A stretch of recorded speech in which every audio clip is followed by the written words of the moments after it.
So we're here with Erwin and Yara. You are the partner at Mighty Capital. Correct. Right. And what's your role at Mighty Capital? I'm the Senior Manager of Entrepreneur Ecosystem at Mighty Capital. Interesting. Yeah. That's a mouthful. That is a mouthful. So we're here at the Igniter conference. This is a PodSource podcast and YouTube video for what it's worth. And we're just here, we're interested in learning more about what makes venture tick and what makes you guys move forward every day. So glad to have you here. Sure. Thanks for having us. Delighted to be here. It's my first day here. I unfortunately didn't get to be here yesterday, but it's been interesting to see a couple of the companies that have presented to us. They're a little early stage for us at Mighty Capital, but maybe we're building a relationship now with some of the companies that we might get to see later on. We are based in Palo Alto and San Francisco. We have 2 days a week where we see various companies come and present to us here at DLA Piper in East Palo Alto. And then companies that we decide to go forward with, we generally see on Thursdays, and we decide from there forward whether we're going to continue on with due diligence, and we make a few investments every year. So what, from the startup perspective, or I guess it'd be a little bit later in the stages for you guys, but what's a good sell? What do you look for in a compelling startup pitch? Right. Yeah, either way. Sure. I'll answer that in two ways. Sure. Okay. So the first is to hear a good startup pitch, and actually while we're talking, there's a speech competition going on right now. So that's one of the things that I'm sure a lot of investors will look at. There's building blocks of understanding your business that we want to see when we're hearing the pitch. And so it goes like this. We want to hear about why the team is so unique to build this company. What's their passion and experience? Why should we trust them? We want to learn about the problem that they're tackling and how big and hard the problem is. What's their solution and how is that solution unique? And when I say unique, and that's where a lot of startups sometimes struggle. They say, well, there's nothing out there in the market that solves this.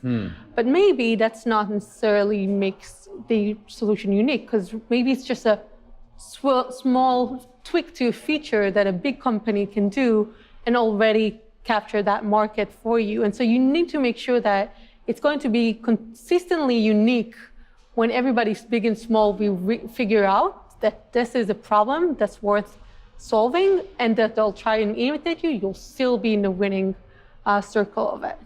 And then we need to understand the basics of how you're making money. What's your business model? What's your traction today?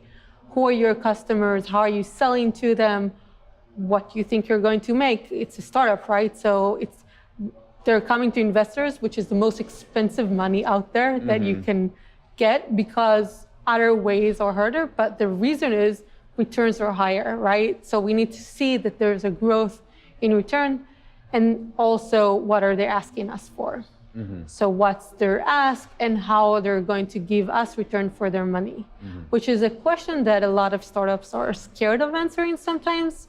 What's your exit strategy? What are you going to do? They feel like they should shy away from it, but really it's very crucial to see. For two reasons. One, you need to make sure that you're rational in your thinking, and two, you need to make sure that you always gather with you people that are aligned with what you want to do and the goal that you want to achieve.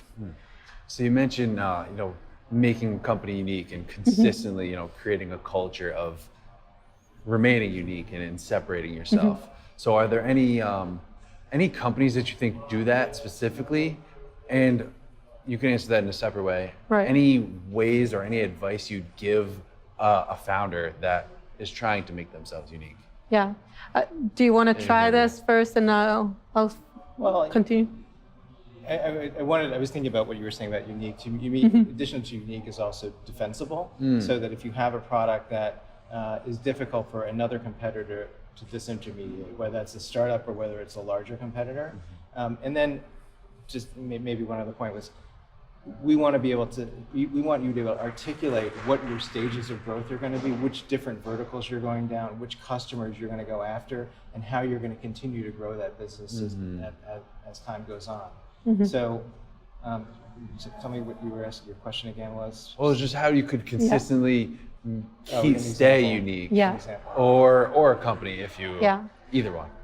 So I actually have another way of thinking about it. Might Sure. help us. Sure. So as Erwin mentioned, we have a community sister organization that's called Products That Count. It has hundreds of thousands of members, monthly events. One of the events earlier this year was by Tim Matthews. It was, he's the senior manager, marketing manager for, oh my gosh, I'll blank on the name, it will come to me in a second. Okay. And his talk was really interesting. He said that companies innovate in 4 ways. It's the 4 P's of marketing. So product, place, promotion, and price. Thank you for that. And in order to be innovative startups, you need to have at least 2 of these very innovative. And so obviously for startups, product is usually one, but then you need to have a second one. Now Airbnb is one of our portfolio companies, and Airbnb innovated obviously through product, right? So their product was significantly differentiated from the hospitality ecosystem that was out there. But also, what really interesting is that they innovated on the place. So they innovated on how they're reaching their customers and the cost that it cost them to create every extra new Airbnb, right? Because now it's cost a lot cheaper than what a hospitality will have. Yeah. And so even though it's a different framework of kind of how you would think about it, that's a really interesting way of thinking about it. You need to have few layers of unique differentiation. And it's guys like, Brian, who have created that like innovative culture in the company that it pervades. You work with them closer than I do, Yeah. but I just use them.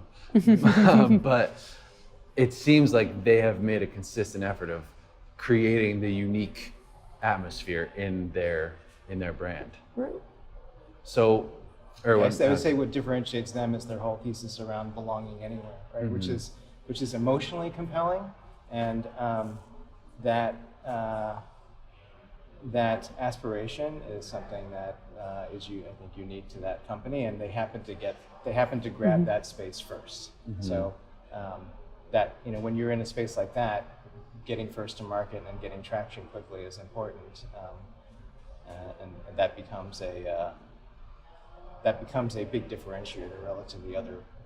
I can go to Expedia or Booking.com, but it's a different experience. I mean, Airbnb has 3 million unique properties on their site that you can't get anywhere else.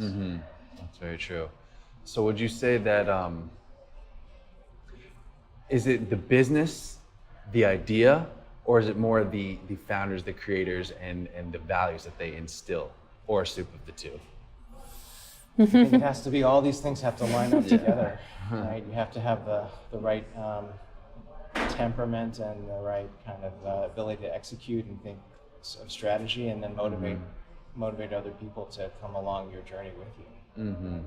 And so that doesn't just include investors like us, it includes employees, right? So you have to get a lot of buy-in to get to scale. So then you can get into the whole leadership piece, right? And, how do you grow a leader as opposed to just a product? Right. So as far as Mighty Capital goes, you guys invest in mid-stage companies, or like, do you have like for people that might be interested, is it, what range do you normally fund, if that is possible to answer? Yeah, sure. So we invest in West Coast companies that have achieved product market fit, which typically means that B is kind of our sweet spot, but we start seeing companies around A. So A is kind of a good time to start having conversations with us. Okay, interesting. Yeah. So maybe after they've been through like an accelerator or a seed round or something like that. Typically after their round of following accelerator, they achieve some milestones. They come to us after they already are in the market and have a couple of customers that they proved that their model is working, and now they need to scale it. So just entering that scaling phase. And so for people that might be interested in going to accelerators or doing seed round, have you found, like, in your ventures that companies that have come through accelerators have become, they're more financially viable or commercially viable, or do you think it depends on the company and the person? Erwin, you can answer that one. I think that if you go through an accelerator and you had some good coaching and mentoring and you helped have your business idea gathered more focus, and plus prove your product. In some of these accelerators, you're iterating on the product quickly in a short period of time, and you might come out of it with a really great idea, in which case now you're ready to go to market.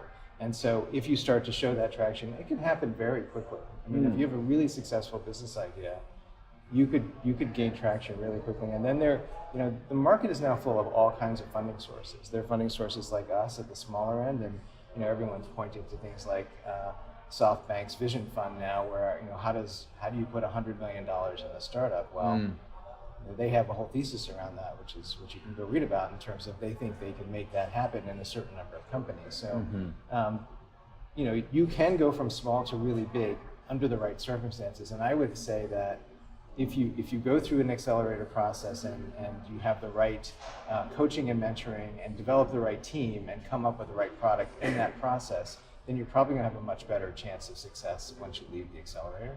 So. That's interesting. Yeah, I think there's a lot of value in those. Yeah. It's just people are worried about giving up more equity. So maybe one last question, a little more on the fun side. So what are you guys excited about for the next 3 years? What's one technology that you think will be pervasive 3 years from now?